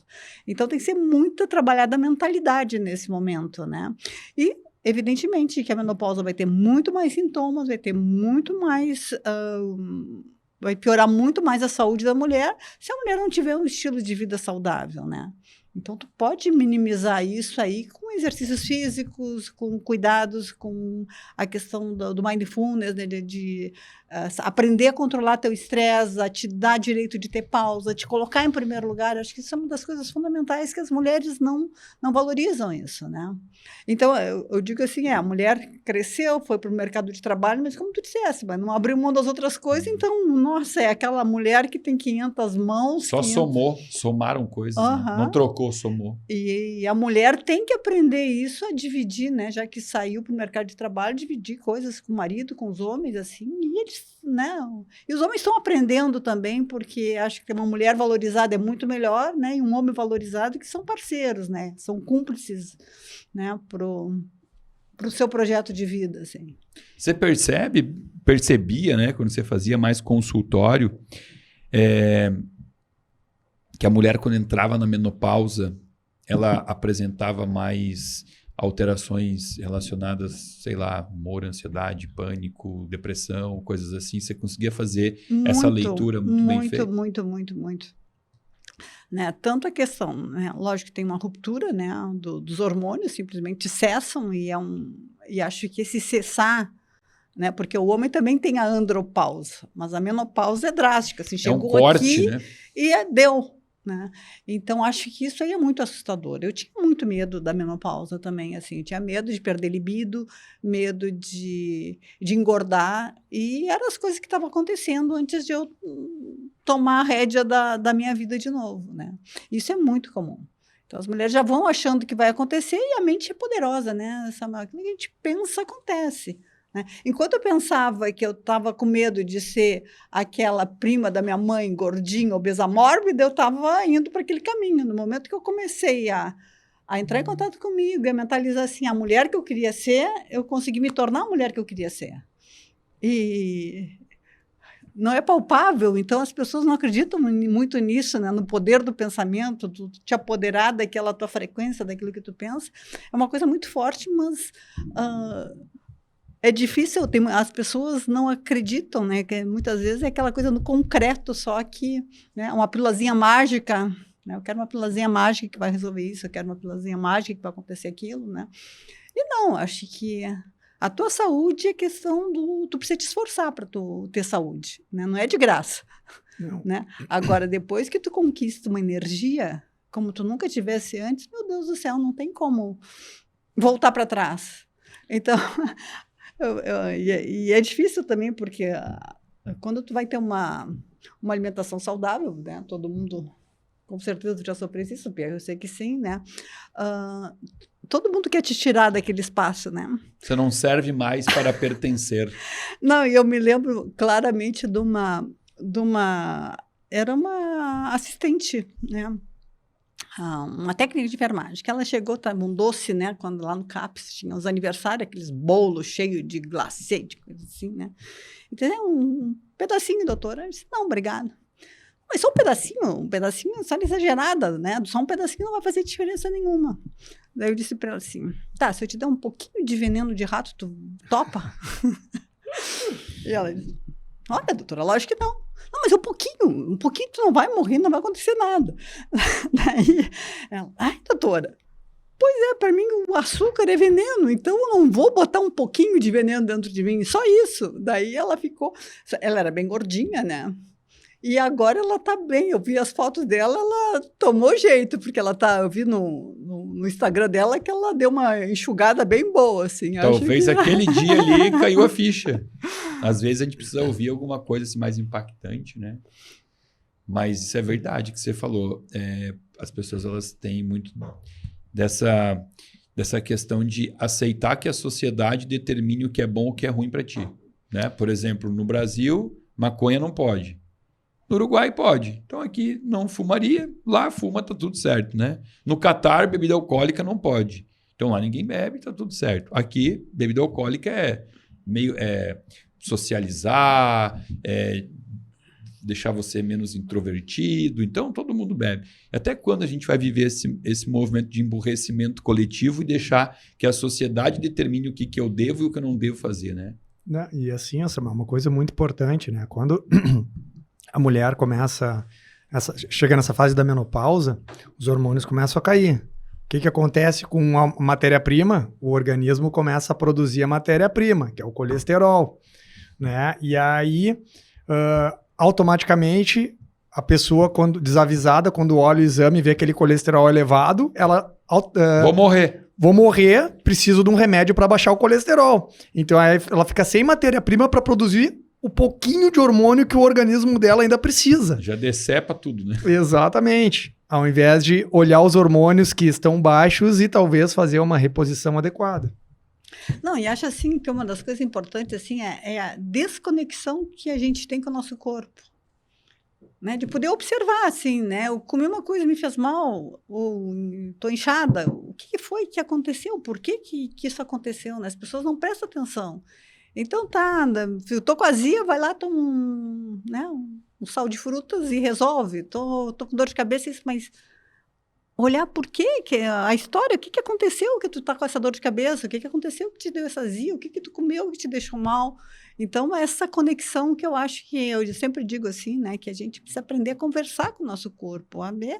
O corpo fala, se tu adoece muito, tem muita gripe, alguma coisa tá mal, se tu tem que ir pro respirador porque tu tá obeso, tá sedentário, alguma coisa, né? O que aconteceu para a gente poder justamente escutar o nosso corpo. Eu digo, nosso corpo é o nosso veículo sagrado que vai nos levar até o último dos nossos dias, né?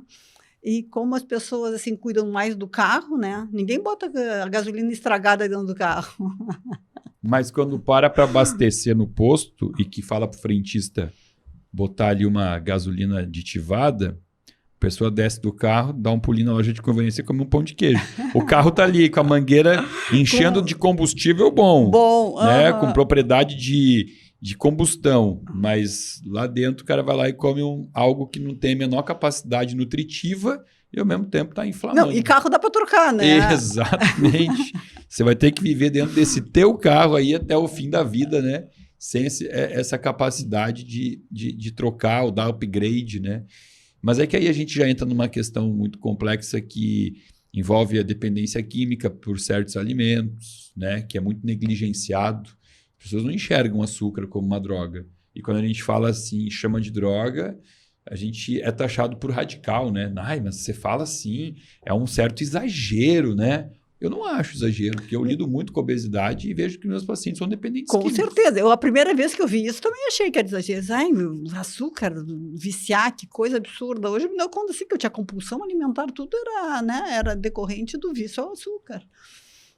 Mas a primeira vez que eu ouvi, eu disse, meu Deus. E outras coisas, né? Porque assim, o açúcar, tem até pessoas que falam, tá, eu até aceito que vicia. Mas aí você fala de queijo que vicia, porque tem casomorfina. As pessoas falam, não, queijo eu só gosto de comer. Você não gosta de comer, né? Você não consegue parar porque você sente prazer dopaminérgico, bebida alcoólica. O álcool é o mais complicado no consultório, né? Porque existe todo um movimento social, inclusive de união, né? As pessoas, como elas ficam menos desinibidas, né? Quer dizer, mais desinibidas, elas acabam socializando mais, falando mais besteira, ficam mais soltas. Então, a gente não aprendeu a fazer isso sem o álcool, né? Então, quando você tenta tirar o álcool do paciente, é uma coisa difícil. A gente vive hoje um universo de maus hábitos e que as pessoas não têm essa convicção plena ainda de que é preciso cortar. Eu posso diminuir. Eu posso comer menos açúcar, eu posso comer menos trigo, eu posso comer menos embutido, processado, industrializado, mas tirado, Samuel. Aí você tá... Como é que eu vou viver a vida? Na realidade, assim, eu teve uma...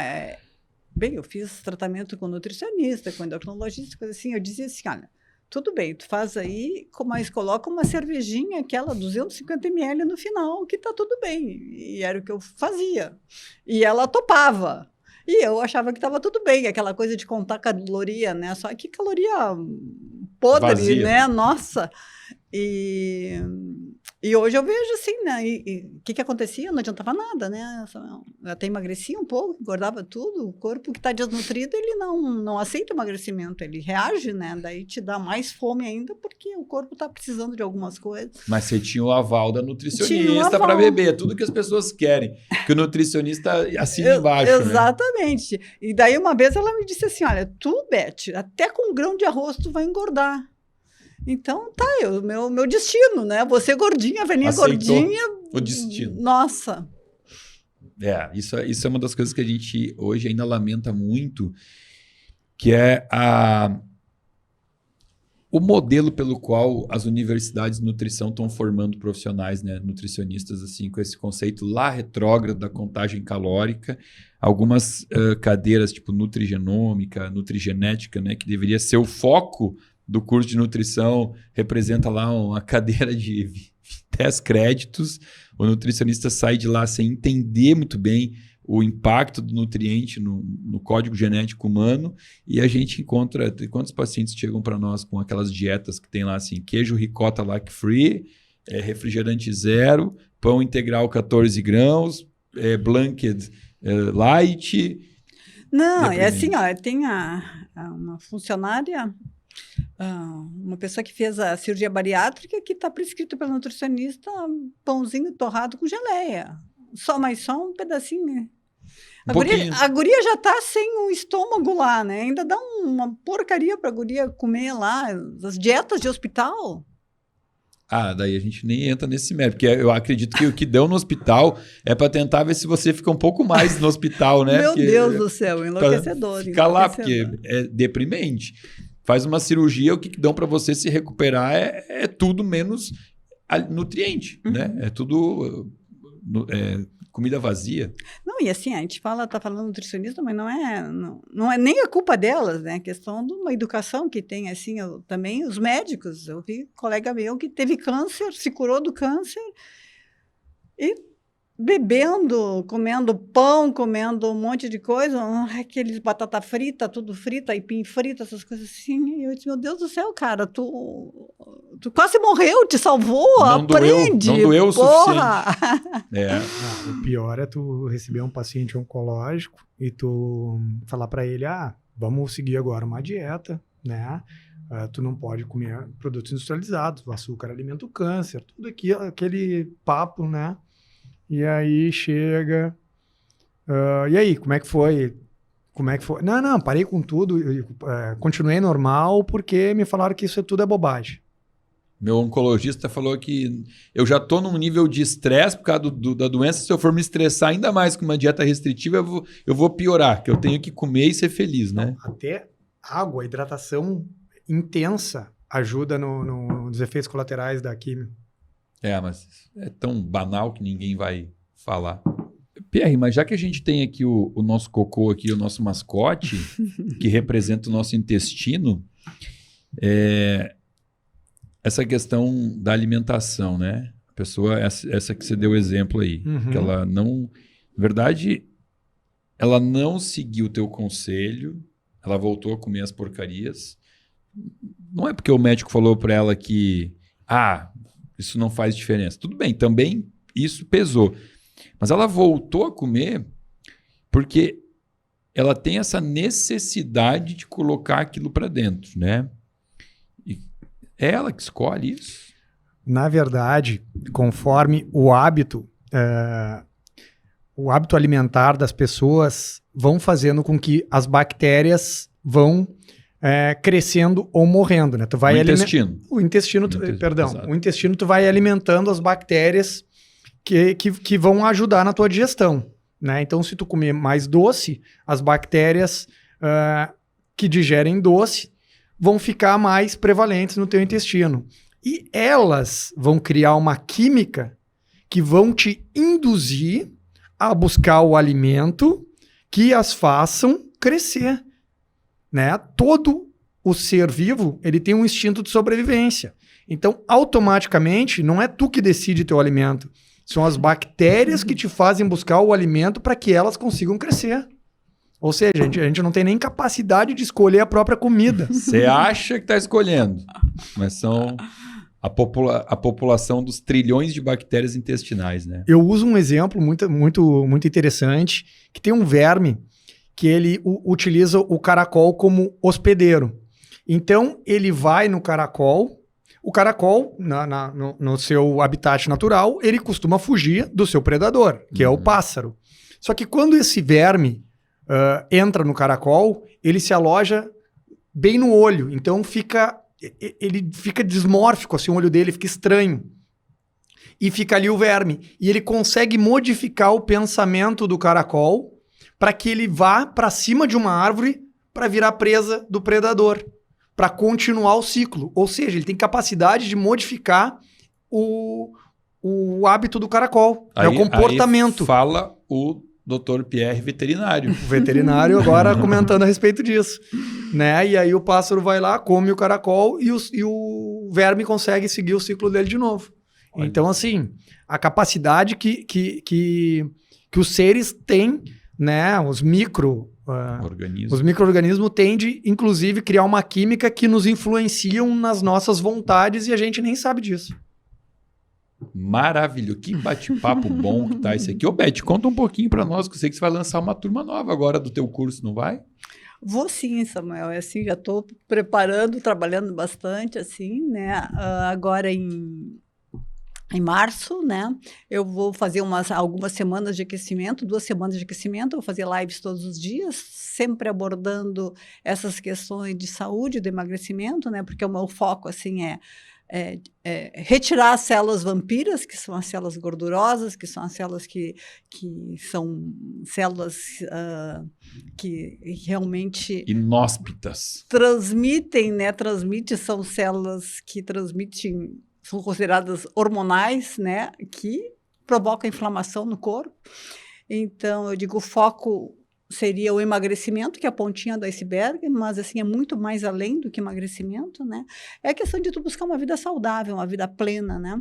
Então, eu vou ter uma semana gratuita, que é a Semana do Emagrecimento Saudável, que vai ser do dia 27 de março até dia 2 de abril. E depois eu vou ter um curso que é onde eu faço uma mentoria muito próxima das alunas, que é uma busca de uma saúde plena, assim, né? Que vai desde a mentalidade, vai desde a alimentação, vai desde natureza, sono e água, né? Água é muito importante. Vai também a questão das relações, né? Do ambiente, que tu tem que ter um ambiente favorável também, tu tem que aprender a trabalhar com esse ambiente, com essas relações, para tu ter uma vida saudável, né? E depois a gente vai, né, nessa busca das dimensões de saúde, que vai bem mais além, assim, da saúde física, mental, emocional, social, ambiental, né? Todos os planos. E espiritual, né? Então, né? Que é uma divisão didática, mas que serve para a gente repensar nas possibilidades que a gente tem para ter o desenvolvimento pleno da gente, né? De aumentar nossas conexões, as nossas percepções, para ter uma vida plena, né? Cheia de energia, com muito gás, com muito... Né? Que a gente possa chegar com tesão. Com tesão. A gente chegar aos 120 anos, eu digo assim, meu sonho, Samuel, é estar com 120 anos, pegando a minha malinha, botando no bagageiro, sem precisar de ajuda de ninguém. E ir para o mundo. Mas já estou treinando agora, né? Academia, ó, tô lá, não, né? então eu vou te corrigir, tá? Posso te corrigir aqui com em público? Certeza, pode. Então esse não é teu sonho, esse é teu objetivo. Sonho seria se você quisesse isso, mas não estivesse fazendo nada para chegar lá. Você está fazendo? Tô então fazendo. É teu objetivo. E muito bem. Estou realizando, né? Isso aí. Ó, no final do nosso bate-papo, como foi na nossa primeira temporada, a gente mantém a regra aqui, até porque eu recebi muita mensagem positiva, assim, de pessoas que escreveram abaixo dos nossos podcasts, falando que os livros que foram indicados pelos nossos convidados foram muito bons. Então, ao final aqui, a gente sempre pede para que o nosso convidado traga uma dica de um livro ou de um filme, não, livro ou, pode ser os dois, que vocês leram ou assistiram durante a vida e que mudou a forma de pensar, que somou positivamente no comportamento, na mentalidade de vocês. Então, começando com a doutora Beth Vale, traga para nós aí. Vocês já citaram livros aqui, né? Durante...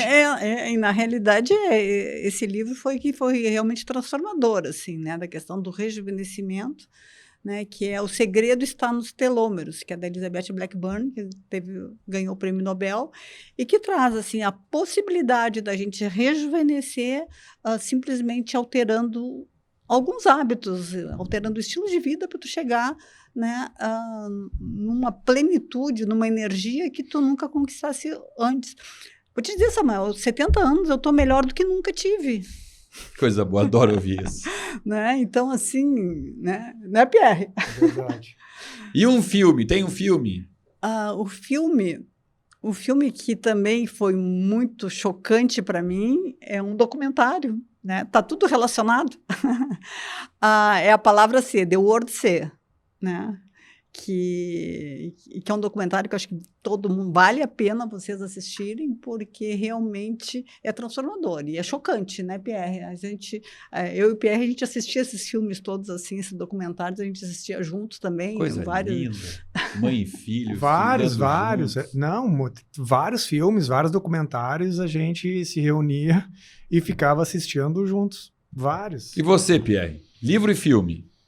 Bom, o livro, eu ia citar Dieta Anti-Câncer, que é exatamente o documentário desse, Sim. Né, que ele fala a história do Dave Schreiber, que para mim foi muito marcante, que é um neurocientista, que ele descobriu que ele tinha um tumor do tamanho de um ovo de galinha, quando um paciente não foi num procedimento de tomografia que eles faziam para ver como funcionava a mente dele, porque era algo que tinha que fazer alguma atividade, que tinha que ver que área do cérebro reagia.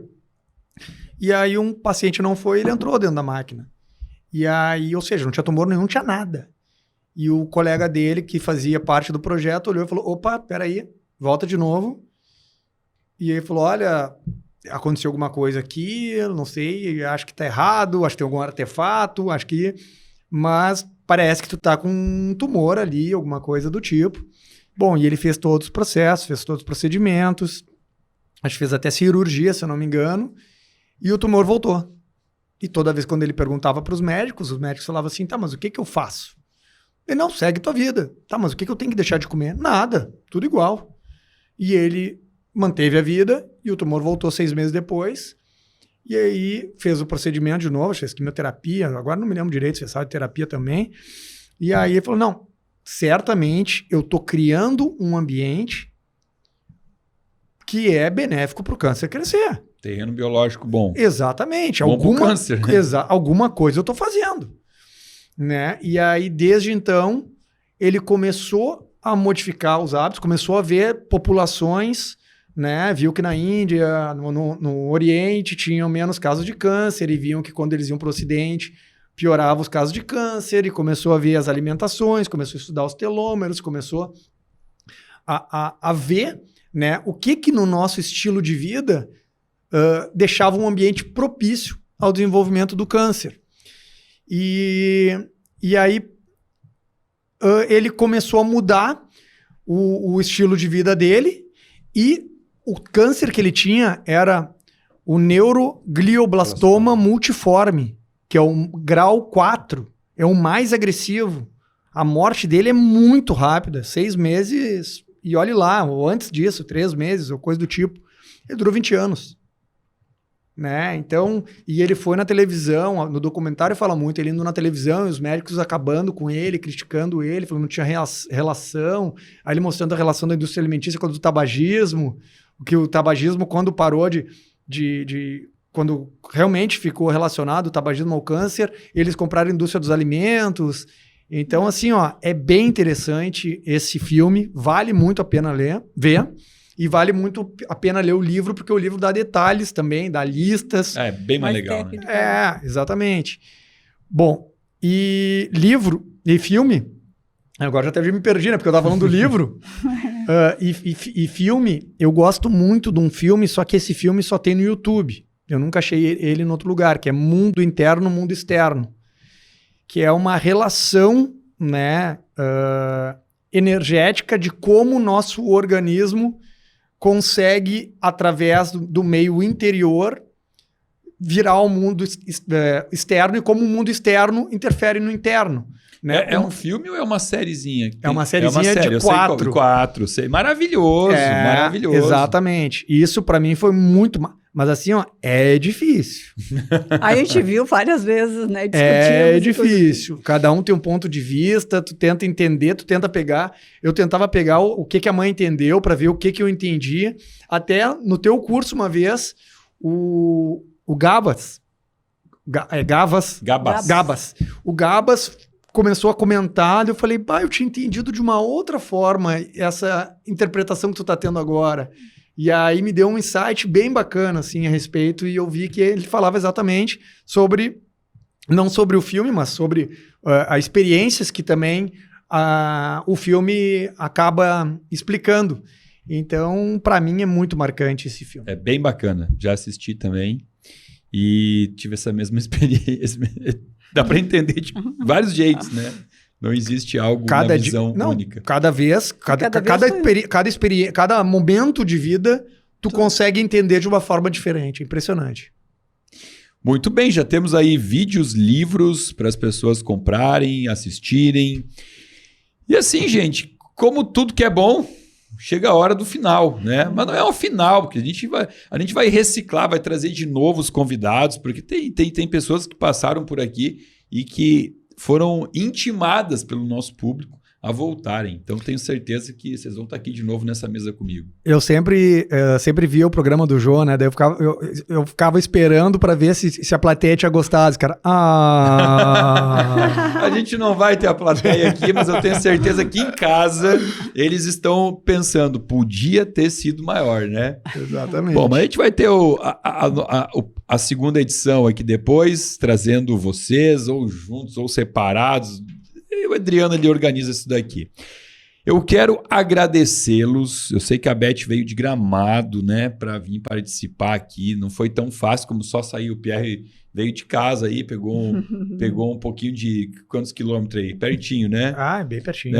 A Beth ela já rodou uns quilômetros a mais para estar aqui. Então, assim, Beth, obrigado. Tua participação aqui foi especial, né? Porque tem toda essa questão de uma jovem de 70 anos que venceu a obesidade, que se descobriu dentro da medicina, que se reconectou com o universo, né? Tanto como mulher, como profissional. Eu acho que para muita mulher que está em casa e que às vezes com os seus 54, 55, 60 anos e está pensando assim, a vida acabou, né? Eu não estou feliz, mas agora é só esperar o fim da vida, falta pouco, que venha logo, né? Entender que nunca é tarde, né? E você já está aí falando dos 120, ou seja, tem mais 50 anos pela frente. Essa vitalidade é incrível, eu admiro pessoas assim. Agradeço muito por você ter vindo aqui dividir essa tua experiência de vida com todo esse nosso público querido e fiel que nos segue. Obrigado, viu?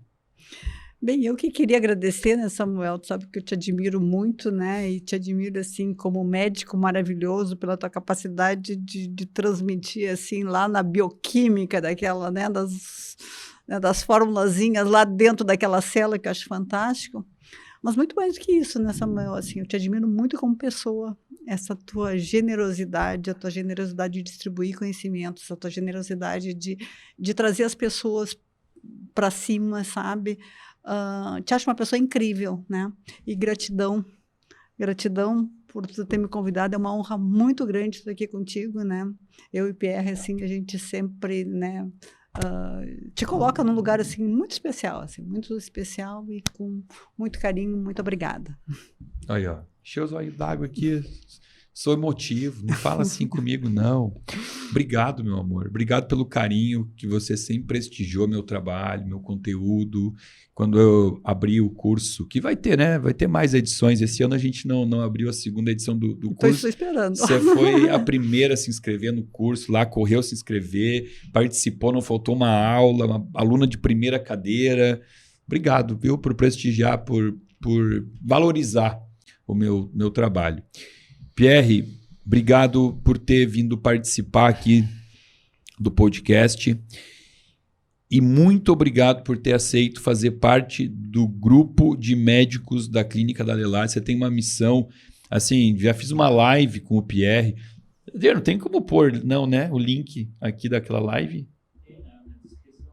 Na descrição, abaixo, né? Então, abaixo desse vídeo aqui, vamos botar o link para poder assistir lá no Instagram a live que eu fiz com o Pierre, onde foi a live introdutória, né, onde a gente trouxe aí a notícia de que você viria a fazer parte de um projeto, né, que é o projeto das consultas mais acessíveis na clínica para chegar num público que não conseguia chegar até nós por questões financeiras e tal.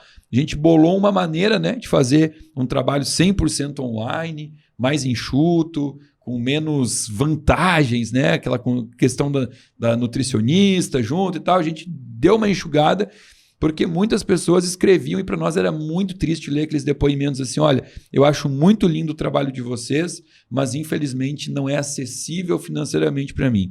Então, lendo tanto depoimento, eu cheguei aí num modelo para conseguir tornar as consultas mais acessíveis e você é o cara que eu convidei para introduzir esse projeto que eu sei que daqui a pouco vai estar aí com 20, 30 médicos e você vai ser o coordenador desse grupo aí.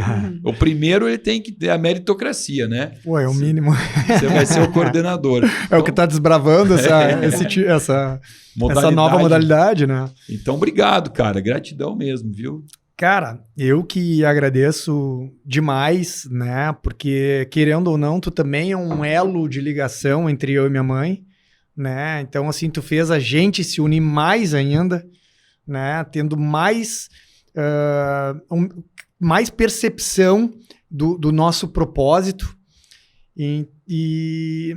E assim, sempre admirei a maneira que tu trabalha, né? Desde que eu vi aquele primeiro vídeo, eu falei, é isso que eu quero conversar com esse cara, já te mandei aquele direct perguntando, não sabia que tinha curso, não sabia nada, Perguntei, pelo amor de Deus, cara, tu tem algum curso, alguma coisa que tu faça, que tu deu uma aula?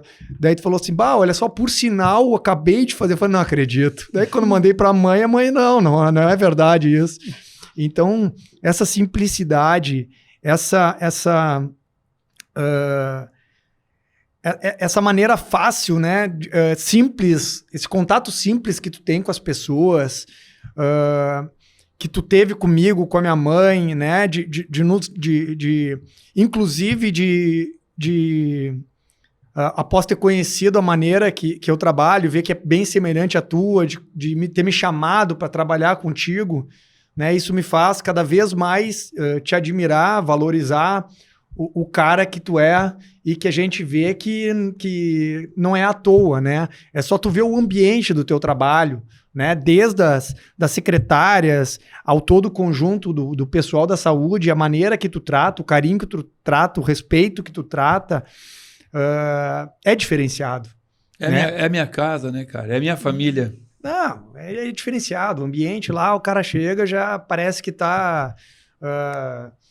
sabe? É uma energia muito boa, aquela musiquinha do zen, tudo, sabe? Então aquilo te dá paz, aquilo te dá um substrato energético para conseguir trabalhar de uma forma saudável, conseguir exercer o potencial. É um ambiente muito bom em todos os sentidos, né? Então é legal demais, assim, trabalhar contigo. Olha aí, obrigado por esse feedback. Fico muito feliz de saber que você se sente bem na nossa casa, né? Que não é minha, é de vocês, é nossa. E assim como a mãe fez a propaganda, então quem quiser me contratar, saiba que na clínica da Lelast é só entrar em contato, falar com a secretária, falar que gostaria dessa abordagem online, né? Tem essa facilidade, pode ser em qualquer lugar do Brasil ou do mundo.